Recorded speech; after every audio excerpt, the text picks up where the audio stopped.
యేసుని ప్రేమ ఛానల్కి స్వాగతం. దయచేసి ఈ ఛానల్ని లైక్ చేయండి, షేర్ చేయండి, సబ్స్క్రైబ్ చేయండి.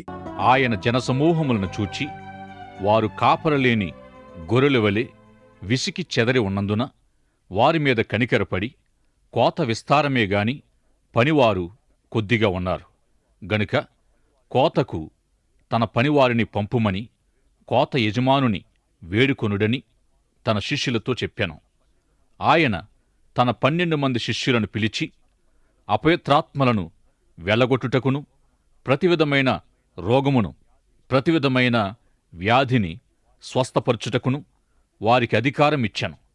ఆ 12 మంది అపోస్తలుల పేర్లు ఏవనగా, పేతురనబడిన సీమోను, అతని సహోదరుడగు అంద్రెయ, జెబెదయి కుమారుడగు యాకోబు, అతని సహోదరుడగు యోహాను, ఫిలిప్పు, బర్తులోమయి, తోమ, సుంకరి అయిన మత్తయి, అల్ఫయి కుమారుడగు యాకోబు, తద్దయి అను మారు పేరుగల లెబ్బయి, కనానీయుడైన సీమోను, ఆయనను అప్పగించిన ఇస్కరియోతు యోదా. రేడియో వేద పాఠశాల శ్రోతలకు స్వాగతం. పరిశుద్ధ గ్రంథమంతటినీ పరిశీలన చేయుచు ఆదికాండము నుండి 180 తరగతుల్లో నూతన నిబంధన అధ్యాయమునకు మనం వచ్చి ఉన్నాం. యేసుప్రభు బోధించిన కొండమీద ప్రసంగము నుండి అనేకమైన ఆత్మీయ పాఠాలు మత్తయి సువార్తలో మనం తెలుసుకున్నాం. సందర్భాన్ని బట్టి దీనికి నేను మొదటి క్రైస్తవ మహాసభ అని పేరు పెట్టాను. ఈ కూడికలో హాజరైన వారికి ప్రభు ఒక్క గొప్ప సవాలు వేశారు. ఈ సమావేశం ముగింపులో ప్రభు వేసిన ప్రశ్నలు ఏమిటంటే, మీరెలాంటి జవాబుగా ఉండగోరుచున్నారు? మీరు ఎలాంటి పరిష్కారముగా ఉండగోరుచున్నారు? మీరెలాంటి శిష్యులుగా ఉండగోరుచున్నారు? శిష్యుల ఎదుట ఉన్న పరిస్థితులను బట్టి సమస్యకు పరిష్కారము సులభమేనని తలంచే అనేక మందిలోన జవాబుగా ఉండుటకై ఇరుకైన మార్గములో ఉండే కొద్ది మందిలోన యథార్థమైన జవాబుగా లేక కపటమైన జవాబుగా ఉండుటకై శిష్యులు తీర్మానము చేయాలి. ప్రభు ఆహ్వానము అనేకులకు ఇవ్వబడిన స్వీకరించినది 12 మంది మాత్రమే. అందువలనే ప్రభు 12 మందిని అపోస్తలులుగా నియమించాడు. అపోస్తలుడు అనగా పంపబడినవాడు అని అర్థం. గొప్ప పని జరిగించుటకై ప్రభు దృష్టి కలిగి ఉన్నాడు. ఈ గొప్ప పనిలో ప్రజలు పాలుపొంది మానవ సమస్య పరిష్కారమునకు మార్గాలుగా ఉండాలని ప్రభు కోరుచున్నాడు. తీర్మానము చేసిన 12 మంది శిష్యులు ప్రభు మార్గములో ముందుకు సాగుటకు సిద్ధపడ్డారు. తన సందేశమును తెలియచేయువారిగా దేవుడి వారిని ఏర్పాటు చేసుకున్నాడు. శిష్యుని సేవ త్యాగముతో కూడినది.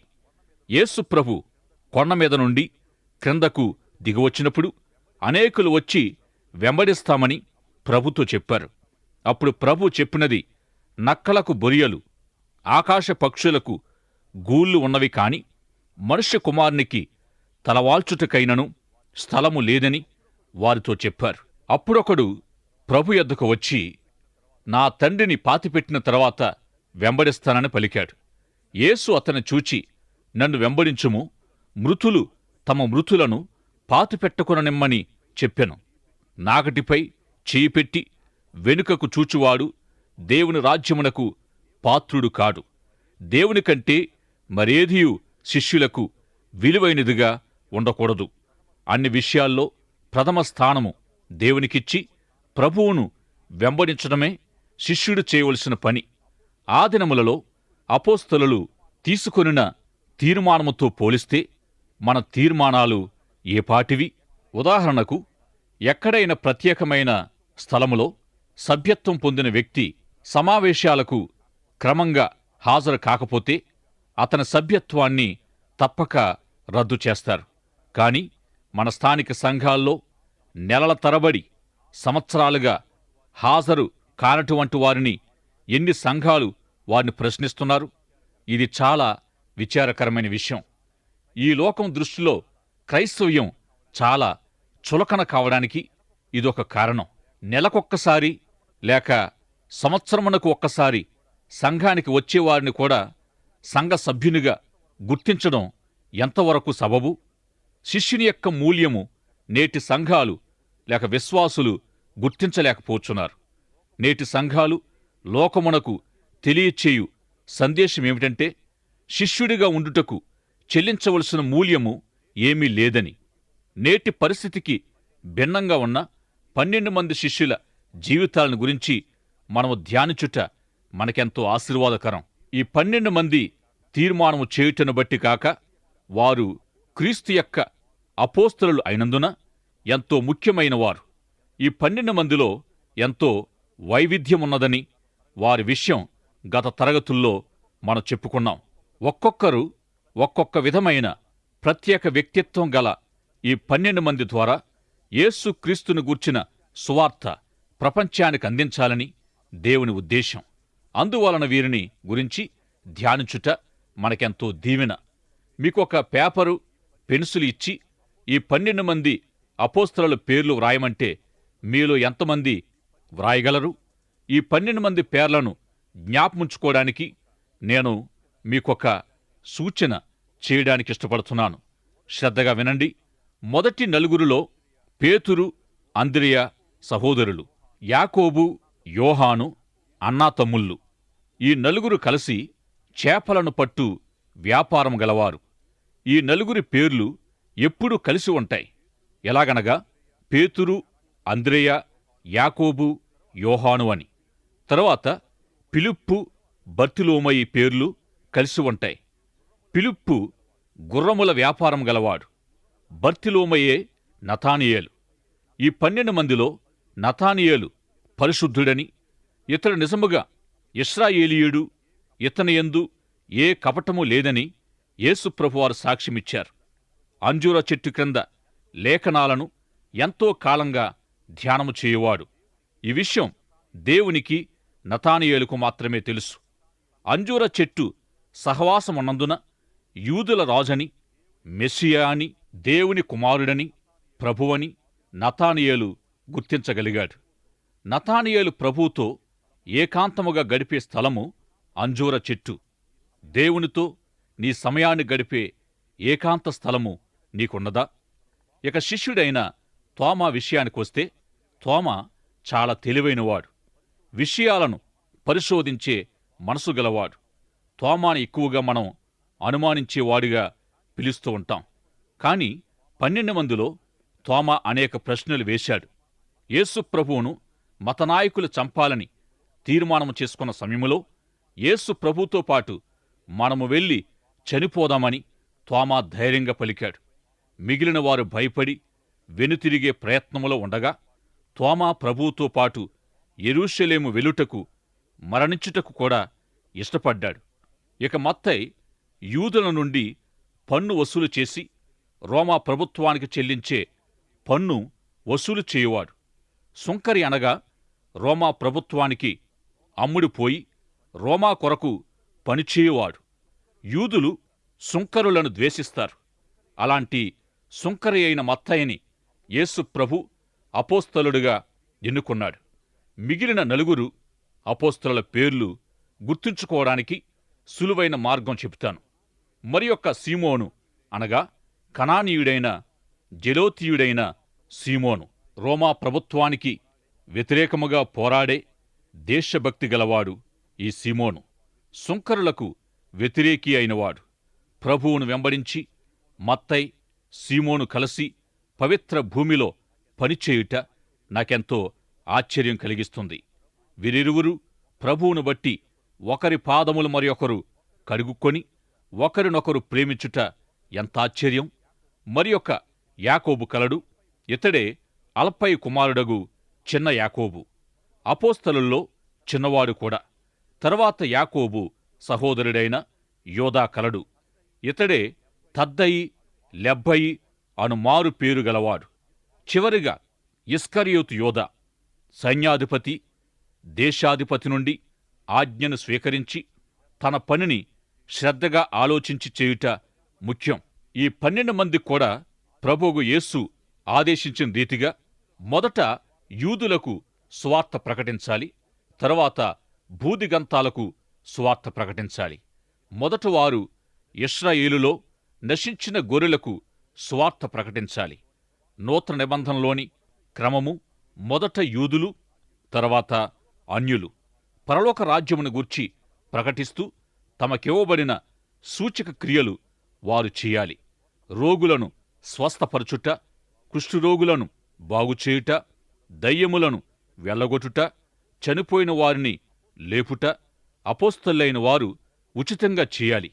వారి అవసరముల కొరకై ప్రభువుపై ఆధారపడి వారు చేయు ప్రతి పని ఉచితంగానే చేయాలి. ఎవరిని వారు ఏమీ అడగకూడదు. ఈ దినాల్లో అపోస్తలులు ఉంటే డబ్బు కొరకు తమ సమయాన్ని గడిపేవారు కారు. విశ్వాసముతో వారి అక్కరల కొరకై ప్రభు వైపు చూస్తూ దీవెన పని చేయాలి. తోడేళ్ల మధ్యకు గొర్రెలను పంపినట్లు నేను మిమ్మును పంపుచున్నానని ప్రభు వారితో చెప్పారు. వారిలో కొందరు గొర్రెలను కాయు కాపరులు, మరికొందరు జాలరులు. అందువలన కాపరి గొర్రెలు అను పదముల యొక్క అర్థము వారు అనుభవపూర్వకంగా ఎరుగుదురు. అయితే కాపరి ఎల్లప్పుడూ భయపడేది గొర్రెలను చీల్చివేసే తోడేళ్ల గురించి. తోడేలు లాంటి స్వభావం గల మనుషుల యొద్దకు గొర్రెల్లాంటి అపోస్తలులను ప్రభు ఎందుకు పంపుచున్నాడో ఈ పదముల ద్వారా పని యొక్క గొప్పతనాన్ని శిష్యులు గ్రహించాలని దేవుని ఉద్దేశం. లూకాసు వార్త 14వ అధ్యాయం 25వ వచనము నుండి 35వ వచనం వరకు మీరు క్రీస్తు యొక్క శిష్యులా అను ప్రశ్నకు సమాధానం చెప్పండి. లూకాసు వార్త 14వ అధ్యాయములో తెలుపబడిన శిష్యుని మూల్యము చెల్లించుటకు మీరు సిద్ధంగా ఉన్నారా? ఈ విషయమై మీరు ఆలోచన చేయండి. మీ కొరకై తన పవిత్రమైన ప్రాణం పెట్టిన యేసుక్రీస్తు కొరకు మీరు ఎటువంటి శిష్యుని మూల్యం చెల్లించుచున్నారు? ఆయన సాక్షులుగా మీరు జీవించుచున్నారా? ఆయన మనకు ఆజ్ఞగా ఇచ్చిన సువార్తను ఎంతమందికి ఎంతవరకు ప్రకటించారు? ఎంతమందిని ప్రభు వైపు మీరు తిప్పగలిగారు? ఆనాటి శిష్యుల్లో ఉన్న త్యాగము, సమర్పణ మనలో ఎంతవరకు కలిగి ఉన్నాం? ఒక్కసారి మనమే ప్రశ్నించుకొని ఇక నుండైనా నిజమైన శిష్యునిగా ప్రభు సాక్షిగా జీవించుటకు మంచి తీర్మానం చేసుకుందాం. యేసు ప్రభు తన బోధన ముగించిన తర్వాత ఇచ్చిన పిలుపును స్వీకరించి 12 మంది శిష్యులు మంచి తీర్మానం చేసుకున్నారు. తరువాత వీరిని భూలోకమునకు పంపి తోడేళ్ల మధ్య గొర్రెల వలె ఉండి తనకు శిష్యులను లేక మనుష్యులను సంపాదించవలెనని ప్రభు ఆదేశించారు. నా పక్షమున మీరు లోకములో ఉన్నప్పుడు మనుష్యులు మిమ్మును సరిగా స్వీకరించరని ప్రభు చెప్పారు. వీరిచే ప్రభు గొప్ప తీర్మానం చేయించారు. ఎందుకనగా తన కొరకై ప్రాణం పెట్టుటకు కూడా వారు సిద్ధమయ్యారు. దేవుని తరపున పనిచేయనప్పుడు వివేచన కలిగి పనిచేయాలి. వారు ముత్యములను పందుల ముందు వేయినట్లు ఉండకూడదు. దేవుని పని జరిగించుటకై పరిశుద్ధాత్మ శక్తిని పొంది నీతి విషయమై ఆకలి దప్పులు గలవారెవరో గ్రహించి అట్టివారికి వాక్యమును ప్రకటించాలి. తమను ఎవరు అంగీకరించరో అట్టివారి ఇంటి యొద్ద తమ పాదముల దుమ్ము దులిపి వేరొక ఇంటికి వెళ్ళాలి. అపోస్తలుడైన పౌలు ఐరోపా ఖండములో మొదట ధూమ్ర వర్ణ చూర్ణము అమ్ము స్త్రీ లూదియ ఇంటిలో సంఘమును స్థాపించాడు. పౌలు ఆసియాకు వెళ్ళవలెనని అనుకొనగా పరిశుద్ధాత్మ వలన ఐరోపాకు నడిపింపబడ్డాడు. ఈనాడు ఐరోపాలో కొన్ని వేల సంఘాలు స్థాపించబడ్డాయి. అయితే ఐరోపా ఖండములో ఆరాధన ప్రారంభమైంది ఒక స్త్రీ ఇంటిలో. నదీ తీరమున పౌలు వాక్యమును ప్రకటింపగా లూదియ సువార్తను విని తన హృదయమందు విశ్వాసముంచగా ప్రభు ఆమె హృదయమును తెరచారు. ప్రభు పని కొరకై తన ఇల్లు వాడబడాలని తన ఇంటిలో పౌలు దేవుని వాక్యమును వివరించుట తనకెంతో భాగ్యమని ఆమె ఎంచింది. అందువల్లే ఐరోపాలో మొదట సంఘం ఆ చిన్న ఇంటిలో ఆరంభమైంది. అపోస్తలుల జీవితములు మంటి పాత్రల వంటివి. ప్రతి మనిషి యొక్క జీవితకాలము దేవునిచే నిర్ణయించబడింది. పాత్రలో నుండి ప్రాణము ఒక దినాన్న ఒలికింపబడాలి. అందువలన ప్రాణముండగానే దేవుని కొరకు పనిచేయుటకు, ప్రాణమును అర్పించుటకు సైతం అపోస్తలులు సిద్ధపడవలెనని ప్రభు బోధించారు. 2వ సమూయేలు గ్రంథం 14వ అధ్యాయం 14వ వచనములో, మనమందరము చనిపోదుము గదా, నేలను ఒలికిన మీదట మరలా ఎత్తలేని నీటివలే ఉన్నాము. 90 సంవత్సరముల వరకు జీవించిన జీవిత విలువను గ్రహించలేని వారి విషయమై నాకెంతో వేదన కలదు.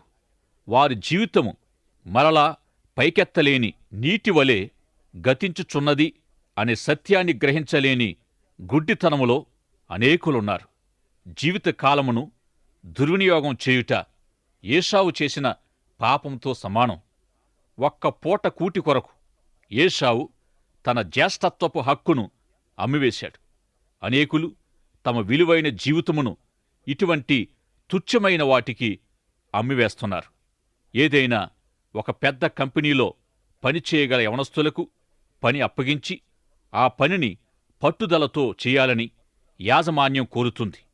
కుటుంబ విషయాలు, వ్యక్తిగత విషయాలు ప్రక్కన పెట్టి సంపూర్ణముగా సమయమును కంపెనీ అభివృద్ధికి సమర్పించవలెనని కోరతారు. అనేక యవనస్తులు యాజమాన్యం కోరిన విధంగానే కంపెనీల్లో అటువంటి దీక్షతో పనిచేస్తారు.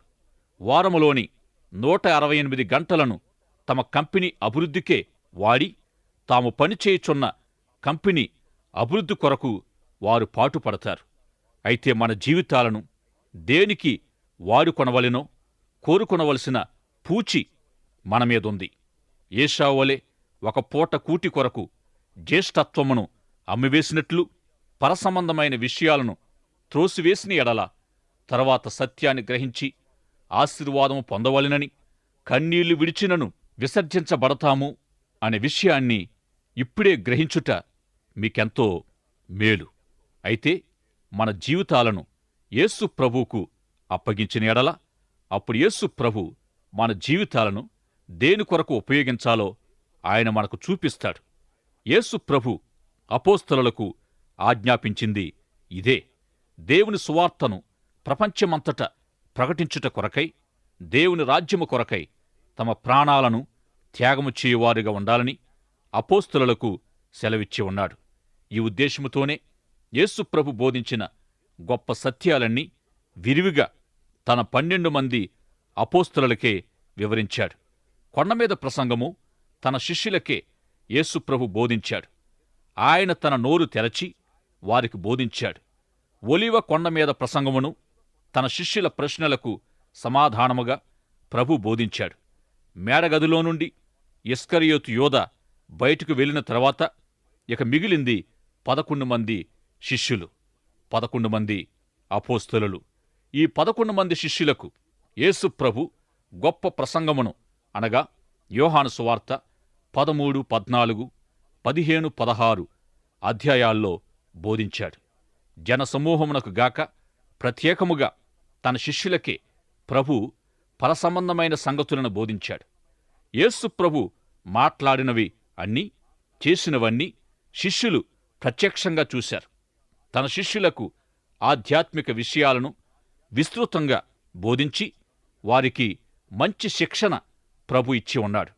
మార్కు సువార్త 4వ అధ్యాయములో తన శిష్యులను గలిలయ సముద్రం మీదుగా వెళ్ళవలెనని సెలవిచ్చాడు. 7 మైళ్ళ పొడవు, 4 మైళ్ళ వెడల్పు గలది గలిలయ సముద్రం. బహుసుందరమైన ఈ సముద్రం 15 నిమిషాల్లో గొప్ప తుఫానుకు గురి అయింది. శిష్యులు ప్రభు ఓడ ఎక్కారు. ప్రభు దోణి వెనుక భాగమున నిద్రించుచున్నారు. అకస్మాత్తుగా గొప్ప తుఫాను చెలరేగింది. దోణి అలలచే కొట్టబడి నీటితో నిండియుండి మునుగుటకు సిద్ధమయ్యుంది. నిద్రించుచున్న ప్రభువును లేపి, బోధకుడా, మేము నశించిపోచున్నాము, నీకు చింతలేదా అని ఆయనతో అనిరి. ప్రభువు లేచి గాలిని గద్దింపగా గాలి అణగి మిక్కిలి నిమ్మళమాయెను. అప్పుడాయన, మీరెందుకు భయపడుచున్నారు? మీరింకనూ నమ్మిక లేకయున్నారా అని వారిని ప్రశ్నించారు. వారు మిక్కిలి భయపడి, ఈయన ఎలాంటివాడో, గలిలయ సముద్రమును ఈయనకు లోబడుచున్నవని విస్మయమొందిరి. ఈ సంఘటనలో మొదట గొప్ప తుఫాను, తరువాత గొప్ప నెమ్మది. వీటి రెండింటి మధ్య ఒక గొప్ప ప్రశ్న ఉంది. మనమందరము జీవితాల్లో ఎదుర్కొనేదే ఈ తుఫాను. మీ జీవితములోని తుఫాను మీరెరుగుదురా? మీకున్న తుఫాను ఎలాంటిదో ప్రభువుకు తెలియనని మీరెరుగుదురా? ఆ తుఫానును ప్రభు నెమ్మలపరచగలడని మీకు తెలియనా? ఆ తుఫాను కలుగుచేయునది దేవుడే అని మీరు గుర్తించగలుగుచున్నారా? దోణె అలలచే కొట్టబడుచుండగా శిష్యులు ప్రభు యొద్దకు వచ్చి, ప్రభువా, మేము మునిగిపోచున్నాం, నీకు చింతలేదా అని ప్రభుతో అన్నారు. ప్రభు వారితో, మీరెందుకు భయపడుచున్నారు? మీ విశ్వాసమెక్కడా అని చెప్పి ఇమ్మానుయేలు అను దేవుడైన తాను వారితో ఎల్లవేళలా ఉంటున్నానని వారికి తెలియపరిచాడు. సముద్రమును సమస్తమును సృజించిన సృష్టికర్త ఉన్న నావ మునిగిపోగలదా? శిష్యులు అప్పటికి విశ్వాసములో అంతగా ఎదగలేదు. ఈ అనుభవం యొక్క ఉద్దేశ్యం వారిని విశ్వాసములో బలపరిచి ముందుకు నడిపించడమే. విశ్వాసము గురించి ప్రభు బోధించిన తరగతి ఆశ్చర్యంగా ఉంది కదూ. ఏ తరగతి గది, చాక్పీస్, బ్లాక్ బోర్డ్ లేకుండా తుఫానుతో చెలరేగిన సముద్రములో తన శిష్యులకు యేసు ప్రభు గొప్ప పాఠం బోధించారు. వారున్న నావలో ప్రభు కూడా ఉన్నాడను సత్యాన్ని తన శిష్యులు నేర్చుకోవాలని, సహవాసమనగా ఇద్దరూ కలిసి ఒకే నౌకలో ఉండుట అన్న అనుభవానికి వారు రావాలని ప్రభు యొక్క ఉద్దేశ్యం. మనమెక్కడున్నా మనము ఒంటరిగా లేము. మనతో పాటు మన ప్రభు ఉన్నాడని మనము ఎల్లవేళలా గ్రహించాలి. మీతో పాటు మీరు పయనించుచున్న నావలో ప్రభు ఉన్నాడని మీరు నమ్ముచున్నారా? ఈ గ్రహింపు మీకున్న ఎడల ప్రపంచములో మీరు ప్రత్యేకమైన జనాంగముగా నిశ్చయముగా ఉండగలరు. ఈ లేఖన భాగమును అన్వయించుకోవలసిన విధం మీ జీవితాల్లో మీకెదురైన చివరి తుఫాను ఎప్పుడు కలిగింది? మత్తయి సువార్త 7వ అధ్యాయములో యేసు ప్రభు 2 ఇండ్లను గురించి తెలియజేశారు. తుఫాను వలన ఒక ఇల్లు పడిపోగా మరి ఒకటి నిలిచి ఉంది. అనగా తుఫాననేది ప్రతి ఒక్కరి జీవితములో వస్తుంది. మీరు పయనిస్తున్న ఓడలో యేసు ప్రభు ఉన్న ఎడల మీ ఓడ మునిగిపోదు. అలలచే కొట్టబడుచున్న నావలో ఉన్న మనతో మన ప్రభు కూడా ఉన్నాడు. మన ఎడల ఎల్లవేళలా ప్రభు చింత కలిగి ఉన్నాడు. మరి మనమెందుకు భయపడాలి? యెహోవా నా కాపరి, నాకు లేమి కలుగదు. యెహోవా నాతో ఉండగా నేను ఏ అపాయమునకు భయపడను. ప్రభు మనతో పాటు ఉన్నాడని మనము గ్రహించిన ఎడల మనము ఏ విషయములోనూ భయపడం. ఆవగింజవలే మన విశ్వాసము అభివృద్ధి పొందాలని ప్రభు కోరుచూ ఉన్నాడు. తుఫాను రానయ్యున్నదని ప్రభుకు తెలియను. ఆ గొప్ప తుఫానులో తన శిష్యులను విశ్వాసములో ఎదుగునట్లు ఒక గొప్ప ప్రశ్న వేయనై ఉన్నాడని ప్రభుకు తెలియను. నా విషయమై, మీ విషయమై ప్రభు చేసే పని ఈ విధంగా ఉన్నది. విశ్వాసములో మనమందరము అభివృద్ధి పొందాలని దేవుని చిత్తం. మార్తవలే మనమనేక విషయాలను బట్టి చింతిస్తూ ఉన్నాం. మనము ఆత్మీయ విషయాల్లో చింతగలవారమై ఉండాలని ప్రభు యొక్క కోరిక. అందువల్లనే మన జీవితాల్లోనికి కొన్నిసార్లు తుఫానులు అనుమతించుచున్నాడు. మీ జీవితాల్లో మీకెదురైన తుఫాను మీకు జ్ఞాపకముందా? మీ జీవితములో తుఫాను చెలరేగితే మీరు గుర్తుంచుకోవలసింది మీతో పాటు ప్రభు ఉన్నాడని. మార్కు సువార్త 4వ అధ్యాయములో మనము నేర్చుకోవలసిన ఆధ్యాత్మిక పాఠము ఇదే. ప్రార్థన చేసుకుందాం. సర్వశక్తిమంతుడవైన మా పరమతండ్రి, ఇంతవరకు మీ వాక్యము ద్వారా మాలోని విశ్వాసాన్ని సరిచేసినందుకు వందనాలు చెల్లిస్తున్నాం. మా విశ్వాస జీవితాల్లోనికి తుఫానులు మీరు అనుమతించినప్పుడు మేము ఒంటరిగా లేమని, మీరు మాతోనూ మాలోనూ ఉన్నారని మేము గ్రహించిన వారమై ముందుకు సాగుటకు సహాయము చేయమని యేసు నామములో ప్రార్థిస్తున్నాము పరమతండ్రి. ఆమేన్. దయచేసి ఈ ఛానల్ని లైక్ చేయండి, షేర్ చేయండి, సబ్స్క్రైబ్ చేయండి.